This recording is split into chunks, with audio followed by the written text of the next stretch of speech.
ETV YouTube channels లో మీ వ్యాపార ప్రకటనల కోసం ఈ నంబర్కి కాల్ చేయండి.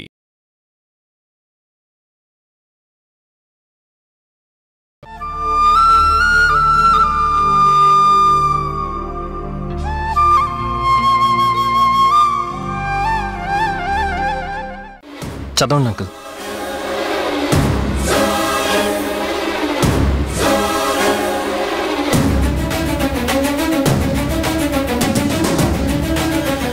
డాక్టర్ గుణశేఖర్ అండ్ జనని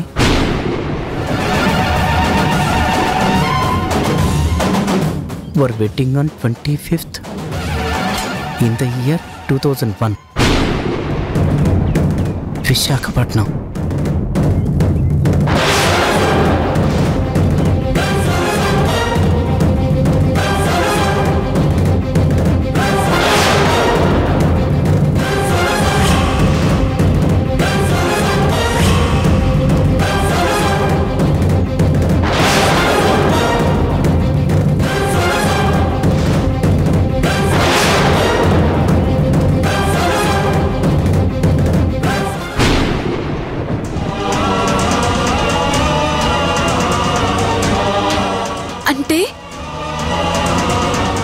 అంటే మా నాన్న మీ నాన్న కాదే, మన నాన్న.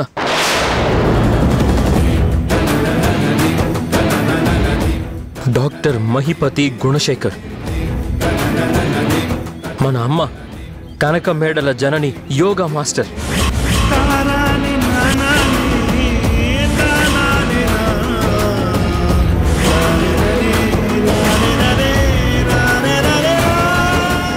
మనం అన్నా చెల్లెళ్ళం, వాళ్ళ వారసులమే.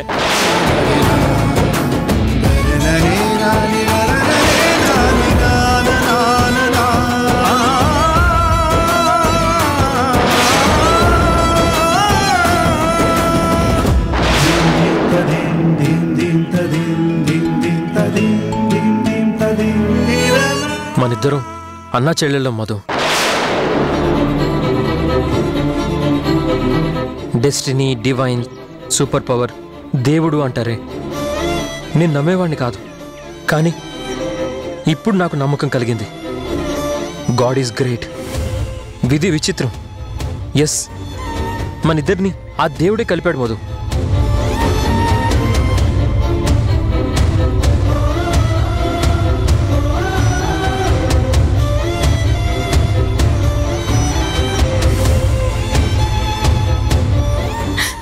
డాడీ, మధు, రే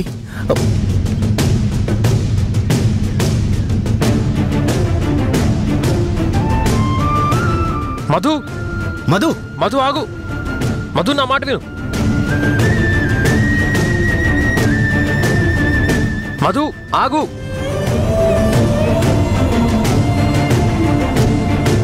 మధు ఆగు.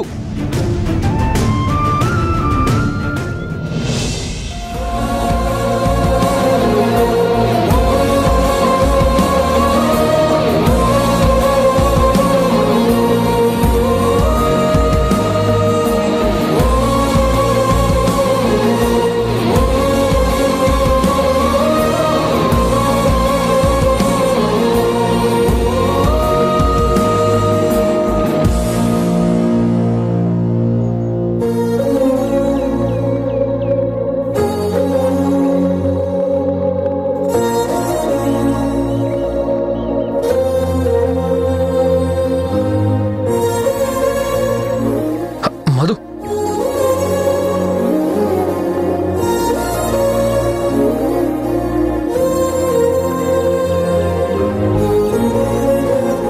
నో మధు, తొందరపడద్దు.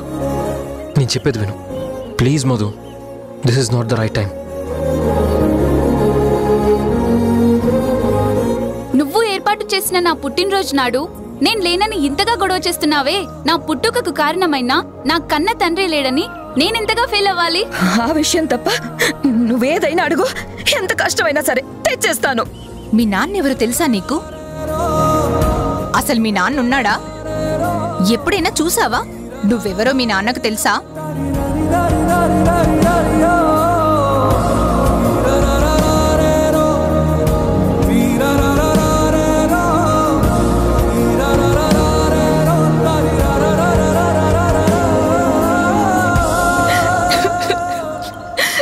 డాడీ.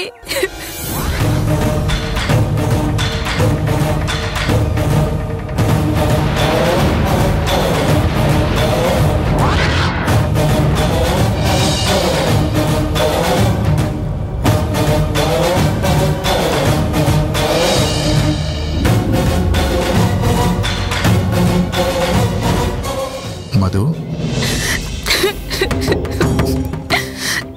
మధు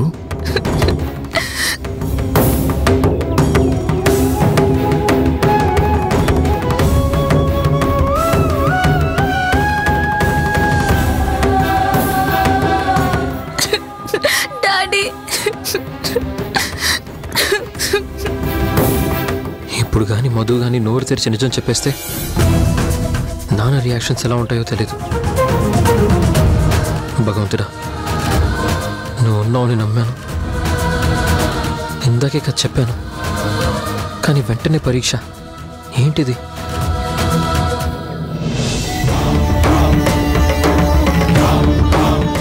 మధు, ఊరుకో మధు. ఏమైందమ్మా? ఎందుకు ఏడుస్తున్నావు? ఊరుకో.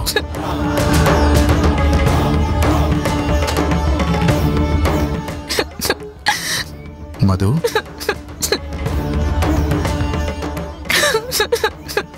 Madhu, Madhu, Madhu, sorry daddy. ఇందులో సారీ చెప్పాల్సినంత ఏముంది? అయినా మన మధ్య సారీలు థ్యాంక్స్లు ఉండొద్దు. అవును, అసలు తన ప్రాబ్లం ఏంటో తెలుసుకో ముందు. ఇదే కంటిన్యూ అయ్యి సైకిక్ అయితే కనిపించిన వాళ్ళనల్లా డాడీ అని కౌగిలించుకొని ఏడుస్తుంది. సరే డాడీ. మధు రా.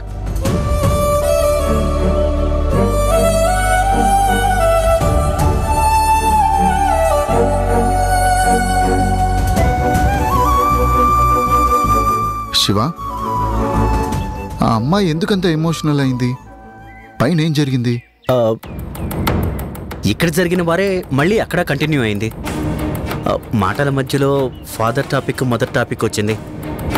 తరుణ్ వాళ్ళ నాన్నని నీలో చూసుకోమన్నాడు కదా, అది గుర్తొచ్చి వెంటనే బాగా ఎమోషనల్ అయి పరిగెత్తుకుంటొచ్చి నీ గుండెలకు హత్తుకుంది. అంతేనా? అంతే. ఆ అమ్మాయిని చూస్తున్నప్పుడు, తను నన్ను కౌగిలించుకున్నప్పుడు తనకు నాకు ఏదో తెలియని బాండింగ్ ఉన్న ఫీలింగ్ కలుగుతుందిరా. అప్పుడు ఓసారి వైజాగ్ హాస్పిటల్లో ఉన్నప్పుడు నా అనే వాళ్ళకి ఏదో చెడు జరుగుతుంది అన్నానే, అలాగే ఈ క్షణం కూడా అదే ఫీలింగ్ కలిగింది. రియల్గా ఆ అమ్మాయికి నాకు ఏదో తెలియని బంధం ఉన్నట్లు అనిపిస్తోంది.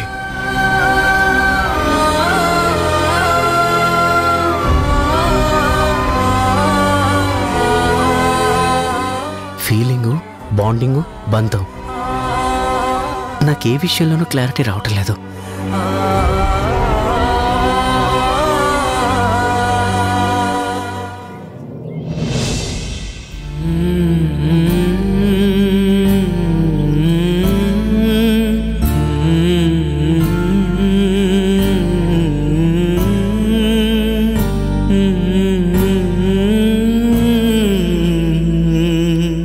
నువ్వు చిన్నాన్న మాటల గురించి ఆలోచిస్తున్నావు కదూ? ఆలోచించాల్సిన మాటలేగా వాడన్నది. నాకు వాడి మాటల్లో కూడా న్యాయం ఉంది అనిపిస్తోంది. నేను అన్యాయం చేస్తున్నానా? అది కాదు నా ఉద్దేశం. మరి నీకు అనిపించిన న్యాయం ఏంటి? వాడన్నట్టు పిల్లలతో కాస్త నిదానంగా గతంలో నీ జీవితంలో జరిగిందంతా వివరంగా, నువ్వు పడ్డ బాధల గురించి, నువ్వలా వదిలేసి రావడానికి గల కారణాలన్నీ చెప్తే నీ విషయంలో ఏ తప్పు లేదని వాళ్ళు అనుకుంటే ఈ పంతాలు, పట్టింపులు, గొడవలు తగ్గుతాయేమోనని. అనడానికి, నువ్వు చెప్పడానికి చాలా తేలిగ్గా ఉంటుందమ్మా. కానీ నాకు పిల్లలకి చెప్పే అంత గుండె ధైర్యం లేదు, ఆత్మస్థైర్యం రాలేదు. ధైర్యంతో పనే ఉంది జనని. నీ జీవితం గురించి చెప్పడమేగా. చిన్న జీవితమా, చిన్న కష్టాలా? వాడన్నట్టు మనసులో దాచుకుని మనశ్శాంతి లేకుండా ఎంతకాలం ఇలా? ఇప్పుడు నేను చెప్తే మనశ్శాంతి వస్తుందా? అర్థం చేసుకునే వయసే కదా వాళ్ళది కూడా. ఇంకా అపార్థం పెరిగి నన్ను వదిలి వెళ్ళరని గ్యారంటీ ఏంటమ్మా? నువ్వు వస్తావా? పోనీ ఇంకెవరైనా ఇచ్చేవాళ్ళున్నారా? నువ్వు అలా అంటే నేనే కాదు ఎవ్వరూ ఏమీ చెప్పలేరే. మిమ్మల్ని ఇలా చూడడం బాధగా ఉందే. నా బాధ నేను పడతాను. ఏం చేసైనా సరే నేను పోయేదాకా నా పిల్లల్ని నాతోనే ఉండేలా చేసుకుంటాను. నయానో భయానో నన్ను వదిలి వెళ్లకుండా నేను కాపాడుకుంటాను. వాళ్ళు లేకుండా నేను బ్రతకలేను. నేను బ్రతుకుతున్నదే వాళ్ళ కోసం.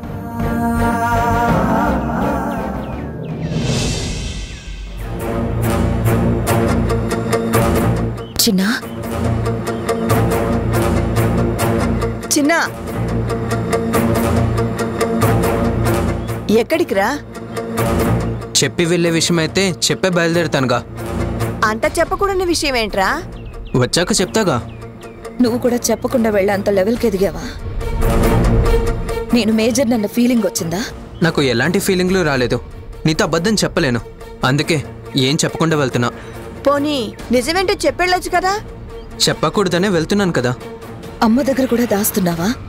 నన్ను అమ్మ కూర్చి అంటారు కదా, దాచడం కూడా నీ దగ్గరే నేర్చుకున్నా. నీ అనుకుంటే నా దగ్గర దాచడం ఎందుకు? మమ్మల్ని నీ అనుకోవడం లేదు కదా. ప్రశ్నకి ప్రశ్న కొత్తగా నేర్చుకున్నావా? అమ్మా అంటే బాధపడతావు, కానీ ఎన్నో విషయాలు నీలోనే దాచుకొని నువ్వు నన్ను దాచుకుంటున్నావా అని అడగచ్చా? తప్పనిపించడం లేదా? నీకు అలా అడిగే హక్కుందా? నువ్వు మీ అక్కలాగే తయారయ్యావేంట్రా? హక్కులు అర్హతలు అంటూ మాట్లాడుతున్నావు. దాని దగ్గర నేర్చుకున్నావా? అమ్మ కూచి అనుకున్నావు, బుద్ధిమంతుడివి అనుకున్నావు. తల్లిని అలా అనొచ్చా? నువ్వు మాటలు నేర్చి దాన్ని దెప్పి పొడుస్తున్నావా? దెప్పి పొడడం వెక్కిరించడం కాదు అమ్మమ్మ. చెప్పడానికి మనసు రకం మౌనంగా వెళ్తున్నా. అమ్మతో చెప్పడానికి మనసు రాని విషయం ఏంట్రా? అక్కకి తమ్ముడు అన్నట్టు ఒకళ్ళకొకళ్ళు తోడయ్యారా? దీన్ని ఇంకా ఏడిపించాలని నిర్ణయించుకున్నారా? ఎవరికి తోడవ్వలేదు. మేమేం మాట్లాడుకొని నిర్ణయానికి రాలేదు. నాకే ఆలోచన వచ్చింది. వచ్చిన ఆలోచన ఏంటో చెప్పెళ్ళొచ్చు కదా. తప్పదా? కండిషన్ కాదు, చెప్పెళ్తే కాస్త తృప్తిగా ఉంటుంది. బాధపడద్దు, చెప్పే వెళ్తాను. అక్క ఏ నిజం తెలుసుకోవాలని వెళ్ళిందో నేను ఆ నిజం తెలుసుకోవాలని అనుకుంటున్నాను. నిజం తెలుసుకున్నాకే ఇద్దరం కలిసొస్తాం.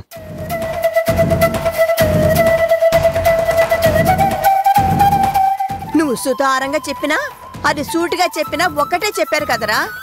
ఈ విషయంలో అక్కకి తమ్ముడు అనిపించుకున్నావుగా. ఇద్దరికి అమ్మ బాధ పట్టినట్టు లేదు. ఆ బాధ తగ్గించాలనే ఆలోచన నాది.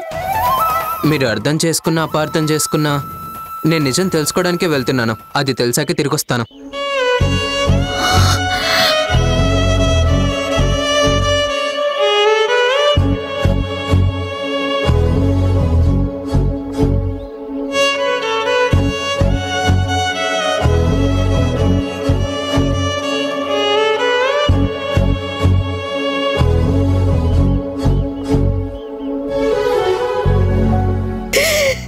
ఊరుకోవే, వాళ్ళెక్కడికి వెళ్ళరు. నా అనుకునే ప్రపంచంలో నేను ఒంటరి దాన్ని అయిపోయానమ్మా. చీకటైపోతుంది. నా అసలు నాకు కనిపించట్లేదు. వెలుగు వెతుక్కోవాలన్నా అంత గాఢాంధకారం. దిక్కు తోచడం లేదు, దారి కనిపించడం లేదు.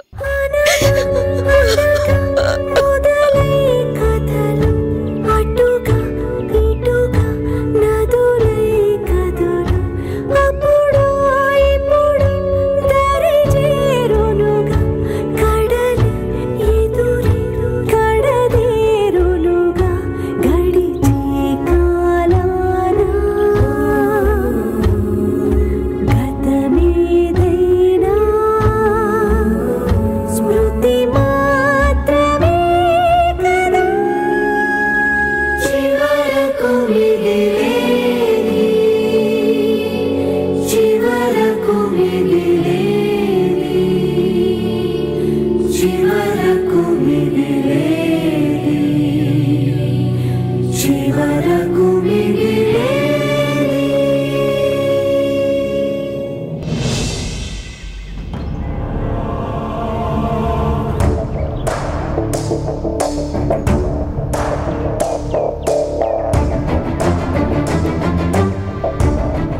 నాన్నే ఆయన అయినప్పుడు నాన్న అనుకోవడం నాన్నలా ఫీల్ అవడం ఏంటి? నిజం దాచాల్సిన అవసరం ఏంటి? నో, నేను నాన్నతో నిజం చెప్పేస్తాను అంతే. నన్ను ఆపొద్దు. ఇప్పుడే వద్దు మధు, నా మాట విను. నువ్వెందుకు ఆపుతున్నావో, ఎందుకు చెప్పొద్దంటున్నావో నాకు అర్థం కావడం లేదు. అసలు నీకు ఎప్పుడు నిజం తెలిసినా నా దగ్గర ఇప్పటిదాకా ఎందుకు దాచావో కూడా అర్థం కావడం లేదు. నాకు అదే అర్థం కావట్లేదు. అంకుల్, మీరు ఆగండి. ఎప్పుడో తెలియడం ఏంటి? నిన్నే నాకు వైజాగ్లో తెలిసింది. అబద్ధం. అబద్ధం ఏంటి? నిజంగా నాకు నిన్నే తెలిసింది. మరి ఎప్పుడో నన్ను నాన్న దగ్గరికి తీసుకొచ్చి మీ నాన్న అనుకో అని డాడీతో మీ కూతురుగా గిఫ్ట్ ఇస్తున్నానని ఎందుకన్నావు? నువ్వు నాన్న నాన్న అని పిచ్చి పట్టిన దానిలా ప్రవర్తిస్తున్నావని, కాస్త రిలీఫ్ అయినా ఫీల్ అవుతావని, మీ అమ్మ అనుకున్నప్పుడు ఆ అమ్మని వేధించడం తగ్గిస్తావని అమ్మ రిక్వెస్ట్ మీద అలా చేశాను. అంతేనా? నీ మీదొట్టు. మరి అప్పుడు నాన్న అనుకోమన్న వాడివి ఇప్పుడు నిజం దాచమనడం ఎందుకు? ఎందుకంటే మా నాన్నకి మన నాన్న ఎస్ మా నాన్నకి అమ్మ అంటే కోపం. అమ్మ పేరే తలవద్దన్నంత ద్వేషంతో ఉన్నాడు.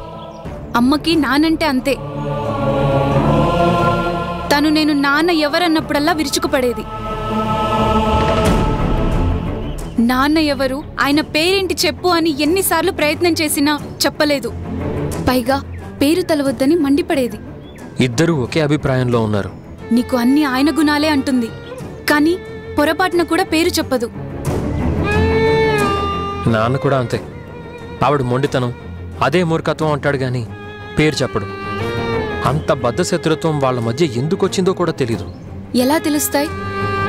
మనం మరీ చిన్నపిల్లలం కదా. నీకన్నా విడిపోవడమన్నా తెలిసేమో. నాకస్సలు తెలీదు. నాన్న ఫేసే గుర్తులేదు. నాకు అంతే. అమ్మ గుర్తులేదు. ఇలాంటి సిచ్యువేషన్లో నాన్నకి నిజం చెప్తే ఆ కోపాలు తాపాలు మన మీదకి టర్న్ అయ్యే ప్రమాదం ఉంది. నేను అమ్మ విషయంలో లైట్ తీసుకుంటాను. I don't care. నాన్న కావాలని మనసులో బలంగా ఉంది కాబట్టి నాన్న దగ్గరే ఉండిపోతా. ఉండిపోతా నువ్వు అనుకుంటే సరిపోతుందా? ఆయన ఒప్పుకోవద్దు. ఎందుకు ఒప్పుకోడు? ఇన్నేళ్లు తనకి నచ్చని మనిషి దగ్గర పెరిగొచ్చావని ఇష్టపడకపోతే నువ్వెవరో తెలియక పోనీలే డాటర్గా ట్రీట్ చేస్తే నష్టమేంటని నిన్ను ఎఫెక్షన్తో దగ్గరికి రానిచ్చాడు. ఆ అమ్మ కూతురు అని తెలియగానే ఎలా రియాక్ట్ అవుతాడో తెలీదు. అలా కూడా రియాక్ట్ అవుతాడా? 100% వాడు అవుతాడు. ఇందాక నాన్నన్నది నువ్వు వినలేదా? బాధ్యతలు వాళ్ళ పేరెంట్స్వి అని. అంటే కాస్త నెగిటివ్ అభిప్రాయం ఉన్నట్టే కదా. అదిగాక నీ లవ్ సంగతి, యాక్సిడెంట్ విషయం తెలుసు. అన్నీ గుర్తు చేసుకుని నేను నిన్ను యాక్సెప్ట్ చేయను అనంటే? అవును కదా, నువ్వు చెప్పేది కూడా నిజమే. దగ్గరైన సంతోషం దూరం అయిపోతుంది. ఇప్పుడేం చేయాలంటావు? ముందు వాళ్ళెందుకు విడిపోయారో, విడిపోయే అంతగా తేడాలేం వచ్చాయో ఆరా తీయాలి. అపార్థాలు తొలగించాలి. అసలు వాళ్ళ మనసుల్లో ఒకరి పట్ల ఒకరికున్న ఉద్దేశాలు స్టడీ చేయాలి. వాళ్ళ మనసులో ఏ కార్నర్లో అయినా పాజిటివ్ థింకింగ్ ఎవరికన్నా ఎవరి మీదన్నా ఉందేమో ఆరా తీయాలి. దాన్ని బేస్ చేసుకొని తిరిగి కలపడానికి దారుందేమో చూసి ట్రై చేయాలి. అది అయ్యే పనేనా? ప్రయత్నం చేస్తే కానిది ఏమీ ఉండదు. తిరిగి ఒకళ్ళ మీద ఒకళ్ళకి ఇష్టాలు పెంచాలి. పొరపాట్లు సరిదిద్ది ముందు వాళ్ళని కలపాలి. అర్థమైంది. అప్పుడు నిజం చెప్పాలి. ఎస్, అప్పుడు మనం నిజం చెప్పాల్సిన పని కూడా ఉండదు. వాళ్లే వాళ్ళ పిల్లల గురించి తెలుసుకుంటారు. Yes, you are correct. ఇప్పుడు ట్రాక్లోకి వచ్చావు. తొందరపడితే ఒక ఫ్యామిలీలా మనం ఉండలేం. ఇప్పట్లాగే నీ ప్లేస్లో నువ్వు, నా ప్లేస్లో నేను ఉంటూ ఇంకా ఎక్కువ బాధ అనుభవించాల్సి వస్తుంది. మనమంతా కలిసి ప్రేమలు, సంతోషాలు షేర్ చేసుకోవాలంటే ముందు వాళ్ళని ఒకటి చేసే ప్లాన్ వర్కౌట్ చేయాలి. ఓకేనా? నువ్వెలా చెప్తే అలాగే అన్నయ్య. నేను నిన్ను ఫాలో అవుతా. ఏమన్నా? నేను నిన్ను ఫాలో అవుతా అన్నా. అంతకుముందు డన్ అన్నయ్య అన్నా. ఏది? మళ్ళీ పిలు అన్నయ్య. మళ్ళీ పిలు. వీడి ప్లాన్లు, ఆలోచనలు బానే ఉన్నాయి, కానీ నాకు ఒక క్లారిటీ రావట్లేదు. వదిన గుణని వదిలి వెళ్ళేటప్పుడు తరుణ్ ఒక్కడే కదా, మరి మధు ఎక్కడి నుంచి వచ్చింది? అన్నయ్య, అన్నయ్య అన్నయ్య అన్నయ్య అన్నయ్య.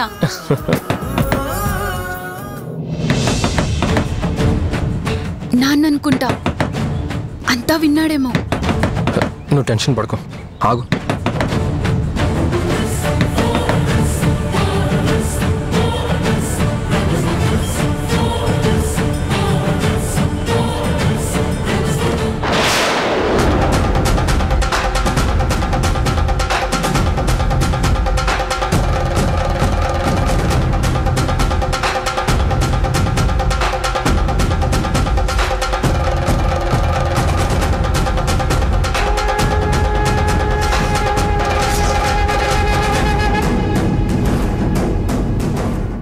అదేమంటుంది?